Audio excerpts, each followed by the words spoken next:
আসসালামু আলাইকুম রহমতুল্লাহি অবরাকাতু। পবিত্র কুরআনুল কারীম একমাত্র কিতাব যে কিতাবে কোনো ভুল নেই। শুধু ভুল নেই তা নয়, এই কুরআনের অসংখ্য আয়াতে রয়েছে কিছু সূক্ষ্ম গাণিতিক হিসেব নিকেশ, যেটা জানলে আপনিও অবাক হবেন।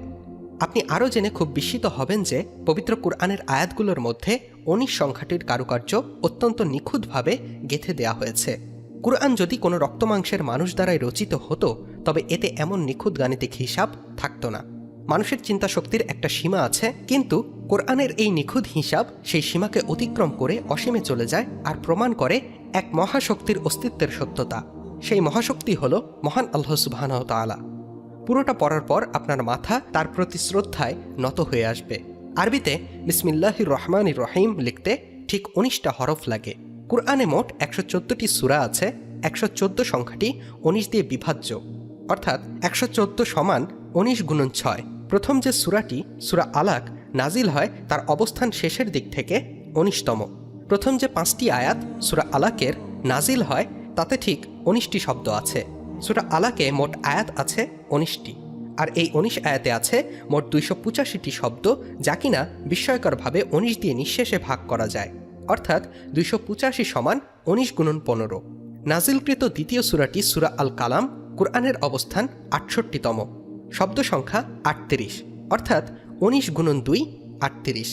নাজিলকৃত তৃতীয় সূরাটি সূরা আল মুজাম্মেল, কুরআনের অবস্থান ৭৩তম, শব্দ সংখ্যা ৫৭, অর্থাৎ ১৯ গুণন ৩।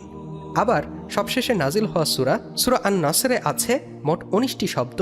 এই সূরার প্রথম আয়াতে, অর্থাৎ যে আয়াতে আল্লাহর কাছে সাহায্য চাওয়া হয়েছে, এই আয়াতে আছে ঠিক ১৯টি হরফ।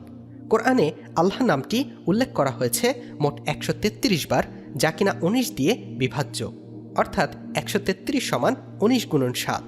কোরআনে মোট ৩০টি পূর্ণ সংখ্যার উল্লেখ আছে, যাদের যোগফল ১৯ দিয়ে বিভাজ্য। তাহলে কোরআনে মোট ৩৮টি সংখ্যার উল্লেখ আছে। ৩৮ সমান ১৯ গুণন ২। ১১৩টি সূরার আগে বিসমিল্লাহির রহমানির রহিম আছে, শুধুমাত্র সূরা আত-তাওবা এর আগে বিসমিল্লাহির রহমানির রহিম নেই। আর সূরা আন-নামল এর আগে বিসমিল্লাহির রহমানির রহিম ২ বার করে আছে। তাহলে কুরআনে বিসমিল্লাহির রহমানির রহিম আছে মোট ১১৪ বার, অর্থাৎ ১৯ গুণন ৬। সূরা আত-তাওবাকে প্রথম ধরে যদি গুনে গুনে পরবর্তী সূরার দিকে যেতে থাকেন, তবে সূরা আন-নামল পাবেন ঠিক ১৯তম স্থানে। আরও একটু অবাক হওয়া যাক, ১৯-এর গুণিতকতম সূরার আয়াতগুলির বিসমিল্লাহির রহমানির রহিম সহ যোগফলও ১৯-এর গুণিতক, মানে ১৯ দিয়ে বিভাজ্য।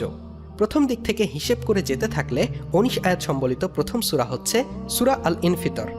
এই সূরাটির শেষ শব্দ হল আল্লাহ।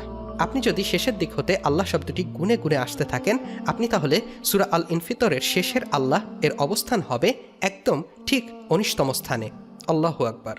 ৫০ এবং ৪২তম সূরার প্রত্যেকেই শুরু হয়েছে কাফ দিয়ে। অবাক হবেন, সূরা দুটির প্রত্যেকটিতে মোট কাফের সংখ্যা ৫৭ সমান ১৯ গুণন ৩ সমান। আবার ৫০তম সূরার আয়াত আছে ৪৫টি। যোগ করুন, ৫০ যোগ ৪৫ সমান ৯৫, অর্থাৎ ১৯ গুণন ৫। একইভাবে ৪২তম সূরার আয়াত আছে ৫৩টি। ৪২ যোগ ৫৩ সমান ৯৫, যা ১৯ গুণন ৫। আবার পুরো কুরআনে কাফ হরফটি আছে মোট ৭৯৮ বার, যা কিনা ১৯ দিয়ে বিভাজ্য এবং ভাগফল হয় ৪২। আর দেখতেই পেয়েছি যে ৪২তম সূরাটি শুরুও হয়েছে কাফ দিয়ে। শুধু কাফ না, নুন হরফটির ক্ষেত্রেও একই রকম ব্যাপার আছে। যেমন নুন দিয়ে যে সূরাটি শুরু হয়েছে তাতে নুনের মোট সংখ্যা ১৩৩, যা ১৯ দিয়ে বিভাজ্য, অর্থাৎ ১৩৩ সমান ১৯ গুণন ৭। সূরা আত-তাওবাকে প্রথম ধরে যদি গুনে গুনে পরবর্তী সূরার দিকে যেতে থাকেন, তবে সূরা আন-নামল পাবেন ঠিক ১৯তম স্থানে। কুরআনে সূরা আল মুদ্দাসিরের ৩০ নম্বর আয়াতে চ্যালেঞ্জ করে বলা আছে, দেয়ার আর 19 ইন চার্জ অফ ইট, অর্থাৎ ১৯ সংখ্যাটি এর দায়িত্বে আছে। অর্থাৎ কেউ ইচ্ছা করলেই কুরআনকে বিকৃত করতে পারবে না। ১৯ এর ব্যাপারগুলো হিসেব করলেই সব বের হয়ে আসবে এটাকে কেউ বিকৃত করছে কিনা। একটু চিন্তা করুন, কেউ একটা বই লিখে সেই বইয়ের বৈশিষ্ট্য সম্পর্কে এমন একটা চ্যালেঞ্জ করতে পারবে?